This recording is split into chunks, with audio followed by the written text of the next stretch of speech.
Welcome to my YouTube channel RKGSPCM Classes. Hello friends, welcome to my YouTube channel RKGS PCM classes. आज हम आप सभी लोगों को आकाशीय बिजली से संबंधित टॉपिक्स पर आपको इसके प्रमुख बिंदु बताएंगे कि आकाशीय बिजली है क्या, इससे क्या हानियां होती हैं, इससे हम कैसे बच सकते हैं, ये कैसे उत्पन्न होती है। तो आकाशीय बिजली, भाई जो बिजली होती है इसे विद्युत बोलते हैं। विद्युत क्या बोलते हैं? विद्युत, इलेक्ट्रिक करंट यानी विद्युत धारा, यानी कि जो बिजली की उत्पत्ति होती है वो इलेक्ट्रॉनों के प्रवाह के द्वारा होती है। बिजली की उत्पत्ति इलेक्ट्रॉनों के प्रवाह के द्वारा होती है। तो आज से 600 ईसा पूर्व, आज से 600 ईसा पूर्व का मतलब देखा जाए तो 2024 चल रहा है हम लोगों का, इसमें प्लस का 6 साल और जोड़िए, यानी कि 2600 साल पहले बहुत बड़े दार्शनिक थे थेल्स। थेल्स ने बताया कि जब किसी पदार्थ में हम आपस में रगड़ते हैं तो उनमें आवेश जो होता है, आपस में रगड़ने से आवेश उत्पन्न होता है। हम बिजली को आवेश भी कहते हैं, बिजली भी कहते हैं। हिंदी में देखें तो बिजली को चपला, दामिनी, कई सारे नाम रखे गए हैं। तो आकाशीय बिजली या विद्युत, तो सबसे पहले विद्युत को थेल्स ने बताया था। आज से 2600 साल पहले थेल्स ने आबनूस की छड़ को जब बिल्ली की खाल पर रगड़ा तो उससे क्या हुआ, आपस में आकर्षित होने लगा। यानी कि हम लोगों ने बचपन में देखा कि स्केल को ऐसे रगड़ कर हम लोग कागज चिपकाते थे, तो स्केल पर क्या धन आवेश, ऋण आवेश आता था। तो थेल्स ने आवेश के बारे में बताया। आवेश को हम सब बिजली कहते हैं या फिर इलेक्ट्रिक। तो आवेश का जो संचरण होता है मुक्त इलेक्ट्रॉनों के द्वारा होता है। तो सर्वप्रथम थेल्स ने इसके बारे में बताया कि कुछ समय पश्चात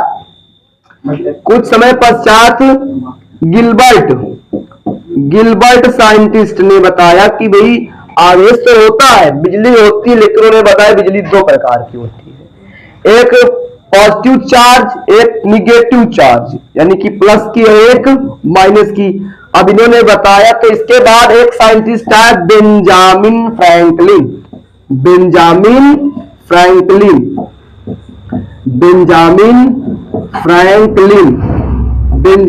फ्रैंकलिन ने बताया कि जो बिजली होती है उसका नाम रखा धनावेश यानी कि पॉजिटिव चार्ज, और जिस पर ऋण आवेश यानी कि निगेटिव चार्ज। यानी कि हमारा बिजली से संबंधित इतिहास है कि सबसे पहले बिजली उत्पन्न कैसी हुई। तो सबसे पहले यूनान के दार्शनिक ने आज से 2600 साल पहले बताया कि जब हम किसी आबनूस की किसी छड़ को जब रगड़ते हैं तो रगड़ने से उन पर एक पर प्लस का चार्ज, एक पर माइनस का चार्ज आता है। अब ये प्लस का चार्ज, माइनस का चार्ज का मतलब क्या हुआ भाई? चार्ज दोनों है, प्लस का क्या है, माइनस का क्या है। जैसे कि हमारे पास दो छड़ हैं, दो छड़ों को हमने आपस में रगड़ा और दोनों छड़ पर मान लीजिए एक हजार इलेक्ट्रॉन है। जब हम रगड़ेंगे तो क्या होगा कि कुछ इलेक्ट्रॉन इस छड़ पर आएंगे। तो मान लीजिए इस पर आ गए कितने, आपके 1500 इलेक्ट्रॉन। इसमें बचे कितने इलेक्ट्रॉन? 500। तो जिस पे इलेक्ट्रॉन की कमी होती है, प्लस का पॉइंट है, सभी लोग ध्यान दीजिए और वीडियो को अंत तक देखते रहिए। जिस पर इलेक्ट्रॉन की संख्या में कमी होगी उस पर पॉजिटिव चार्ज होगा, और अगर इलेक्ट्रॉन की संख्या में अधिकता हो रही है, इलेक्ट्रॉन ज्यादा इतनी मात्रा में बढ़ेंगे, उस पर निगेटिव चार्ज होगा। अब ऐसा क्यों? हमने पिछली क्लास में आप लोगों को बताया है कि इलेक्ट्रॉन पर माइनस का चार्ज होता है और प्रोटॉन पर प्लस का चार्ज होता है, और किसी भी वस्तु में इलेक्ट्रॉन का जो संचरण है वही विद्युत धारा कहलाती है। भाई आवेश प्रवाह की दर को विद्युत धारा कहते हैं। तो अगर माइनस का चार्ज कम होगा तो प्रोटॉनों की संख्या बढ़ेगी, और प्रोटॉनों की संख्या बढ़ेगी तो धन का चार्ज ज्यादा यानी प्लस का चार्ज ज्यादा होगा। तो ये हमेशा याद रखना कि इलेक्ट्रॉनों की संख्या में यदि कमी हो रही है तो उस पर प्लस का चार्ज होगा, और इलेक्ट्रॉनों की संख्या में वृद्धि हो रही है उस पर माइनस का चार्ज होगा। तो थेल्स से लेकर गिलबर्ट और बेंजामिन फ्रैंकलिन महोदय ने अपना अपना मत दिया। उन्होंने बताया कि धनावेश ऋणावेश है। और बेंजामिन फ्रैंकलिन ने एक और नियम दिया था बेंजामिन फ्रैंकलिन ने अपना एक बताया था कि एक उन्होंने तड़ित चालक का निर्माण किया था। तड़ित चालक का निर्माण, बेंजामिन फ्रैंकलिन। अब तड़ित चालक क्या होता है? ये सारे टॉपिक्स आकाशीय बिजली से संबंधित हैं। तड़ित चालक वहां पे रखा हुआ है, तड़ित चालक। अब तड़ित चालक क्या होता है? आप लोगों ने देखा होगा कि सारी बातें सब लोगों को समझ में आ रही है। जिसको जो बातें समझ में आप लोग कमेंट के जरिए पूछ सकते हैं। अभी ये बेसिकली क्लासेस आप लोगों को हम दे रहे हैं। आप अपने यूपी बोर्ड से संबंधित जो भी क्लास के टॉपिक्स है आप हमसे कमेंट के जरिए पूछते रहिए, और जो हमें भी समझा रहे हैं आप लोग देखिए, आपकी क्लासेस जल्दी स्टार्ट करने वाली है। बचने के क्या उपाय है? आकाशीय बिजली क्या है देखिए सभी लोग। सर्वप्रथम क्या होता है? हमारी पृथ्वी है ये। अब आप लोग समझते हैं कि पृथ्वी में जो वायुमंडल है वो ग्रेविटी के कारण, यानी कि ग्रेविटी के कारण पृथ्वी से वायुमंडल जुड़ा हुआ है। तो इससे जो हमारा वायुमंडल है वो ग्रेविटेशनल फोर्स जो पृथ्वी आकर्षित कर रहे हैं, तो इसमें कई मंडल है। आपका सबसे पहले क्षोभ मंडल, समताप मंडल, मध्य मंडल, आयन मंडल और बहिर्मंडल। तो जितनी भी मौसम की घटनाएं हमारी होती हैं वो क्षोभ मंडल में होती है। क्षोभ मंडल में होती है। बादल, कोहरा, धुंध, जितनी भी चीजें होती है वो जितनी मौसम घटनाएं होती है क्षोभ मंडल में होती है। जब समुद्र से पानी, जब समुद्र नदियों से पानी वाष्प बन करके उड़ता है। अब पानी वाष्प बन के क्यों उड़ता है? इसकी भी रीजन है भाई। आप केमिस्ट्री के तौर पे जानते हैं H2O फार्मूला होता है हाइड्रोजन और ऑक्सीजन का। जब सूरज का टेम्परेचर इसको मिलता है, इसके जो बॉन्ड होते हैं कोवैलेंस बॉन्ड आपस में टूट जाते हैं, और टूटने के कारण ये वाष्प का रूप धारण करते हैं। तो वाष्प के जरिए जब पानी होकर जाता है तो क्या होता है? वही वाष्प हमारे वायुमंडल में घूमती रहती है, और वही संघनन एक होता है संघनन क्रिया द्वारा। यानी जब किसी वाष्प को ठंडा करेंगे तो जो लिक्विड फॉर्म में आती है इसे कहते हैं संघनन। इसे संघनन कहते हैं। जो पानी हमारी पृथ्वी से जब पानी वाष्प बन के ऊपर जाता है तो बादलों के रूप में संघनन क्रिया द्वारा बनता है। और जब धूल के कण, बादल में जो लिक्विड के कण हैं सारे, जब आपस में रगड़ खाते हैं, तो उनमें आवेश उत्पन्न होता है। जब यहाँ से धुआं या गैस के धूल के कण होते हैं और भी सारे कण पाए जाते हैं, वो जब आपस में रगड़ खाते हैं तो वहां पे बिजली का निर्माण उत्पन्न होने लगता है। और वही बिजली कई वोल्टेज की बिजली उत्पन्न होती है, और जिसमें आपका एनर्जी जो होगी, ये आपका बादल है, इसमें धूल के काम है आपस में।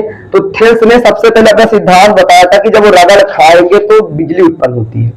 तो उत्पन्न होने के कारण कई वोल्टेज की जब बिजली उत्पन्न होती है तो इससे क्या होता है? हमें कई प्रकार की समस्या उत्पन्न होती है। तो हमेशा जब कोई चीज एक दूसरे से रगड़ खाएगी तो वहां पर आवेश उत्पन्न होगा। आप अपने हाथ को 10 मिनट तक रगड़ करते रहिए, हीट उत्पन्न होगी, क्योंकि भाई हर एक पदार्थ इलेक्ट्रॉनों से मिलकर बना है।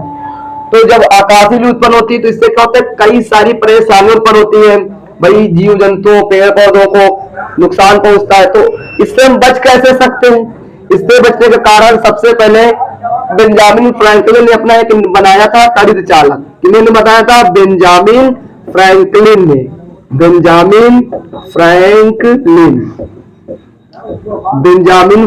ने तड़ित चालक का निर्माण किया। ये तो मान लीजिए भाई इन्होंने अपना युक्ति बनाई है, लेकिन हमें बिजली से बचने के लिए सर्वप्रथम